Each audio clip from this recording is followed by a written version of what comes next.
The thug taps his earpiece, gestures with his head. Auntie Cheng said you'd be coming. You can pass. Uh-huh. Pleasure doing business with ya. Choosing your team. When traveling to new mission locations, you'll be able to choose which members of your team you bring. Okay, we do get to choose. I'm gonna take Isabel because she's the Decker. And we've already got a shaman. You know? So why do you not have the riffle that I bought? Because that is not the rifle that I gave you. Where has my rifle gone? Exit.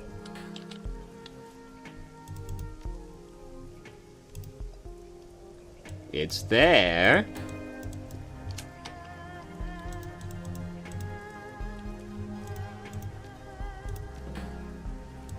Isabel. Where's the riffle, boy? I'll just trust that it's gonna appear once we arrive, I suppose. She has got a lot of fucking shit. Alright, okay. Confirm. Let's go. Yes. Gaba can sit back there and do those menial and degrading tasks. We've already got a shaman. It's fine. What we need is a Decker, so that she can hack all the doodads. Kowloon Walled City, the most densely populated spot on Earth. Nearly 40,000 people crammed into 7 acres of chaos. Poverty, disease, and vice. A self-contained city that collects no taxes and provides no city services. Stagnant water sits in temporary wells. Trash lies piled on roofs for controlled burns. Improvised structures lean dangerously over populated areas. It's the ideal breeding ground for all manner of illicit trade. Drugs, gambling, black market trade, meta-human trafficking, and everything in between. The only law is triad law, and now you need to enter this septic system of a city, find a triad enforcer named Strangler Bo, I still wonder what he does, it's so obtuse, and deliver a message from Kindly Cheng. Delightful. Here we go.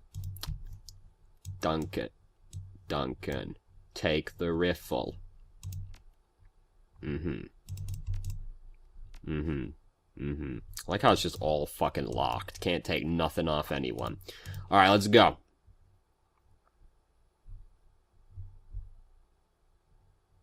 In your time. There's no rush.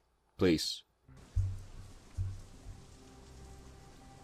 Foul, oily water rains down from above, mixes with the filth and offal and swill of the streets, turns it into a flowing slurry of unrecognizable sewage. In the distance, the sound of back-alley activity add to the ambience of your arrival. Breaking glass, the cracking hiss of a garbage fire, faint screams of terror punctuated by the occasional gunshot, sex and business and violence and misery blended into one. Wu winces at the stink, waves a hand in front of his face. Raymond said that prosperity is in the walled city, but I don't see it. Why the hell would he want to set foot in this place? Who knows? He'd have to be insane to travel to the walled city. As I think we said, it's the worst slum in the Eastern Hemisphere, maybe the worst in the world. She does her best to suppress a shudder, can't keep the dread from creeping into her voice. Can't believe I grew up here. Sorry to drag you back. Isabel looks around her, closes her eyes. You could have brought Gobbet instead. I would have been cool with that. Yeah, but like from a metagaming standpoint, it didn't make any sense to do so. She peers up at the catwalks. I mean, I guess we could just super buff Duncan at that point, but... She peers up at the catwalks and sky bridges that connect the rotting tenants' sagging architecture. Frowning, she points to a spot in the distance. There was a market over there when I was a kid. Might not be a bad place to start. I thought you knew where to find Strangler, Bao. I do. We need to get into the Lotus Den. That's what Bao calls the little island of control that he's carved out for himself here. It's a stupid name, but it's stuck. You'll have guards posted at every entrance, but we might be able to find a way around them through the market. That's what Kindly would prefer. They probably aren't expecting anyone to come in force. We can kick in the door, drop the guards, hand over the message, and get the hell out. Kindly doesn't want them dead. She wants them to remember where their loyalties lie. It's tough to remember much of anything when you've got a bullet in your head. I mean, we could kill them if you really wanted to. Technically, Bao is the only one that has to be alive, but I'd rather keep Auntie Chang happy than piss her off again. That'll be up to them. If they don't try and kill us, they live. Got it.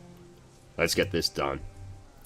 Alright, let's go find Strangler Bao and find a way in. I mean, I don't see why we can't just go up to the door and be like, yeah, Chang sent this, and then be done with it. But, you know, I feel like we might be about to make it more complicated than it needs to be. But, whatever. A putrid stench emanates from the remains of the building. You see nothing that would cause it. What you got? A bedraggled old woman looks up from her sewing at the sound of your approach. Clothing! Clothing! I have good quality clothing for sale. What's the news here? Anything interesting? Interesting? Here? No, nothing changes here. Nothing changes. She settles her weight with an audible harumph. Strangler Bao is the big man now. He is very important, very impatient. You know Bao? We'd love to meet him. Well, he requested a suit, and it took only 1 day longer than expected. The bastard refused to accept it. You see your friend Bao, you tell him that he still owes me for my time. I don't sew for nothing. You can't eat air. We'll get right on that. She nods sagely. You see that you do. Now what else do you want? Ever heard anyone say prosperity is in the walled city? She cocks her head like a dog listening to a noise that it can't understand. Prosperity? Prosperity. I don't know what that means. Later, lady. Good talk, team. Alright, who else we got? Oh, you look like a great you. Bloodied woman. What's up? A young woman lies on the ground. She's a bloody mess. Streaks and spatters of crimson crisscross her blouse and mat her hair. Judging by the quality of her clothing and the bag on her shoulder, you'd make her out as a student. She's as out of place here as a librarian would be in a game of urban brawl. She struggles to move, but she's clearly exhausted. The dark circles under her eyes tell you that she hasn't slept in days. Or she's got a portrait. She's important. When the woman sees you heading her way, her face hardens. You see her hand slip into her jacket pocket, but as she studies your faces, the fear in her eyes gives way to curiosity. You guys don't look like you're from around here. What happened to you? She looks like she can barely keep her eyes open. Predators. I'm okay, though. The blood's theirs. Thought I'd rest here for a minute before I got back to work. I'm a student at HKU. She glances around watchfully over your shoulder at the buildings looming above her, into the windows nearby. Doing some research. Gotta finish before I can leave. This place is dangerous. What are you doing here alone? I wasn't alone. Not until a few days ago. I've been living with a family in one of the inner blocks in the last couple of months. Working for my master's thesis. What happened to the family? A pained expression washes over her face. I'm not 100% sure. The mother, she worked in a dive bar as a hostess. The father was a handyman. They never really went anywhere. Didn't have the money to. I woke up one day, and the whole family was gone. Just gone. I squatted in their place for a while, but then some people started coming around, eyeing the place. I figured I should get out, finish my research as fast as I could, and head back to campus. Then I got sick. Wu grunts. What kind of research would you do in a place like this? My thesis is about feng shui in the sixth world.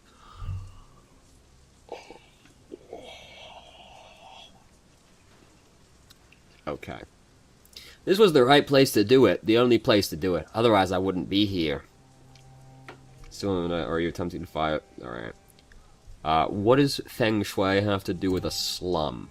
Everything, I think. Absolutely everything. Rich people hire geomancers to design the interiors of their homes, to attune them just right to achieve balance and harmony. The poor have nothing like that. Leave a slum to fester long enough and you get this. She glances at her surroundings, a look of profound disgust on her face. I think that the negative feng shui of places like this affects the people who live here, that it changes them in a fundamental way, makes them less capable of breaking the cycle and getting out.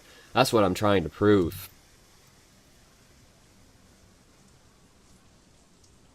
So here's the problem, right? You've come to the worst slum in the Eastern Hemisphere, and you come in here and you go, wow, the people in here look like they've got they just can't seem to get out for some reason. Must be the energies in the fucking fireplace. Like, the absolute fucking nonsense.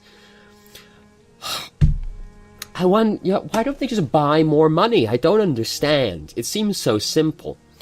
Before the Awakening, people thought of Feng Shui as a philosophical system. Now in the Sixth World, it's more than that. It's actually a form of magic. The whole thing revolves around Qi, whatever. The invisible life energy that binds every person and thing together. It's very real here in Hong Kong. Nobody knows the reason why. Maybe it's only real because people believe that it is. The important thing is, it's a measurable, quantifiable phenomenon. There's an entire industry that's grown up around it. There's an entire industry that's grown up around it here as well, but that doesn't make it any less bullshit, you know? So how's the key in this place? It's wrong. All wrong. The feng shui in the walled city is completely screwed. I fucking wonder why. I mean, look at the place. She gestures at the squalor around you. You can feel it, right? I felt that something was wrong the minute I walked in. Bad key, huh? Qi needs to flow. Positive feng shui allows that to happen. If Qi gets pent up and trapped, it goes sour. That's what's happening here. Can I point out that I'm a shaman and she's full of shit yet? Like, the woman clears her throat and then lets out a hacking cough. The effort requires a moment of her to recover before she speaks again. You know, I hate to admit it, but I could use some help. I started running well, I guess you could call it an experiment of sorts. Nothing conclusive, just a few quick trials to support my hypothesis before I go into hardcore data gathering mode. Oh fuck, I accidentally skipped over what Wu said. Whatever. I need you to make adjustments to the area's feng shui. My notes will tell you how. The goal is to remove the source of friction and record the results. My hypothesis is that even small adjustments can have a measurable impact on key flow. If I'm right, it could improve, then life here should get a little bit better. Yeah, I'll get right on it. Yeah, let me just go and adjust the fucking picture frame over here. Ah, the slum is saved. Look at that. The feng shui is all in balance now, and all of these drug lords and prostitutes will turn over a new leaf. They'll start buying more money, and it won't be a slum before you know it. Whatever.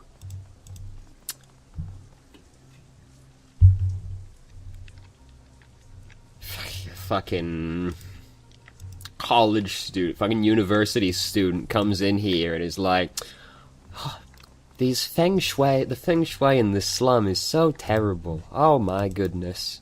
No wonder all these drug lords are in control. Hey dude, what's up? What you got? The street vendor gestures towards a jumbled pile of tarnished change, costume jewelry, and trinkets on a stained flannel blanket. Look at these beauties. Very valuable, very pretty. How can you stand this place? It gives you the stink eye. You mean my home?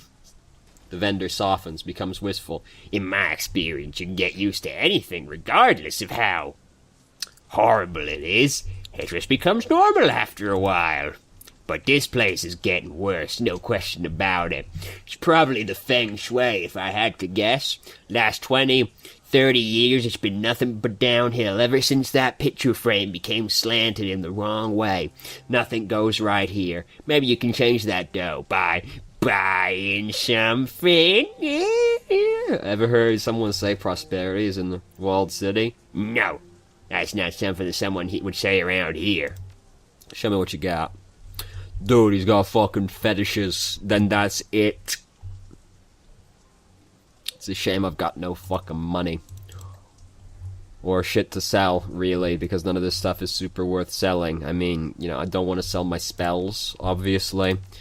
I'll be back for your fetishes later, old man. Now, what we got over here?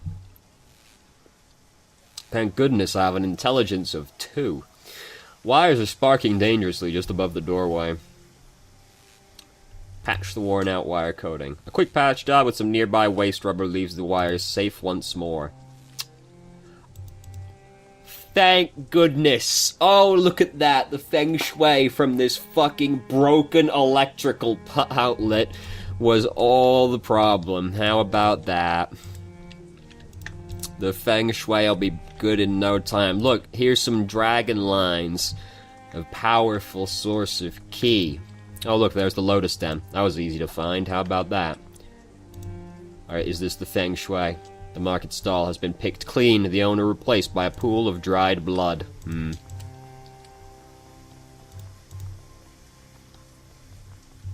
A pile of filthy rags lies heaped on the ground, a man's shirt encrusted with dried blood and grime. A swelling sensation behind your eyes tells you that something is bound to the cloth, a spirit of some kind. So let's do it.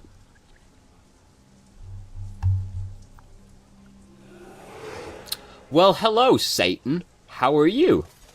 The air above the bloody rag shimmers slowly. Something close to man-shaped coalesces into being. A soft voice echoes from deep inside, as if it began somewhere else. Oh, Christ, what have we done? What is this? The spirit peers at you through eyes as soft and undefined as poached eggs. Where am I? You've shed your body. You're a spirit now. Spirit? I am? It raises its eyes to examine them, and then goes, oh fuck. How? What's the last thing you remember? The last thing. I was pushed out of my shop, hunted through alleys. The spirit's mouth widens in horror. Bao and his men. I wouldn't pay them. Wouldn't accept their protection. Proud. I was too proud. A cold light flares from somewhere deep its throat. They tore me apart. Butchered me like a duck. It searches the sky, the ground, tearing at the memories inside itself. As it relives its own death, a network of deep cuts opens in its waxy skin, spattering black ichor on the ground. The cold light within it grows brighter. It pulses up the thing's throat and into its mouth, forcing its jaw to unhinge like a snake. A burning radiance pours out of the spirit's mouth like vomit, spattering to the ground in an ectoplasmic flood of anger and despair. Well, that was nasty. Bao and his men. Yes, we want to find them. I don't.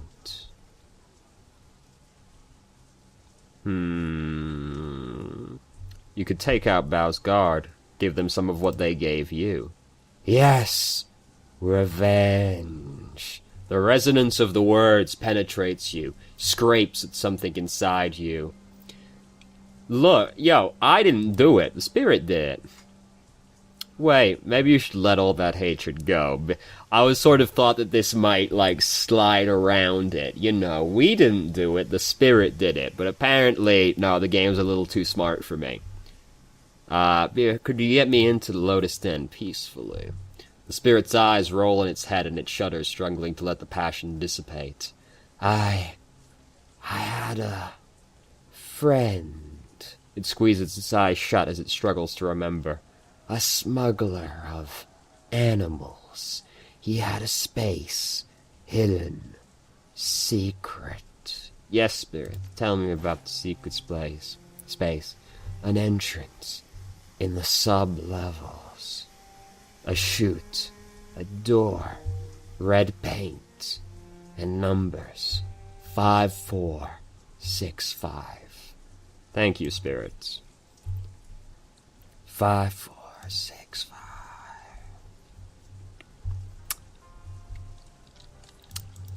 I'm very disappointed that the game was too smart to let me sick the ghost on the people over there.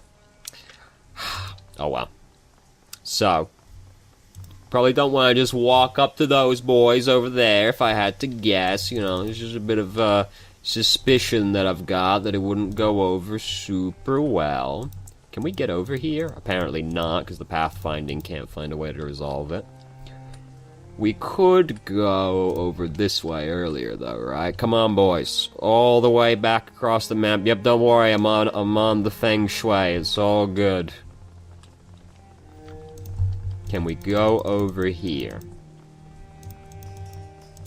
No. Okay.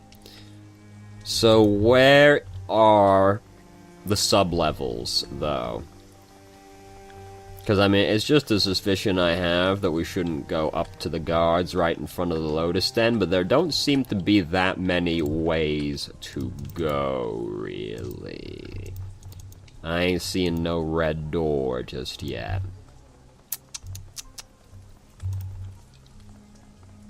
Well, it said a shoot, though, as well, didn't it?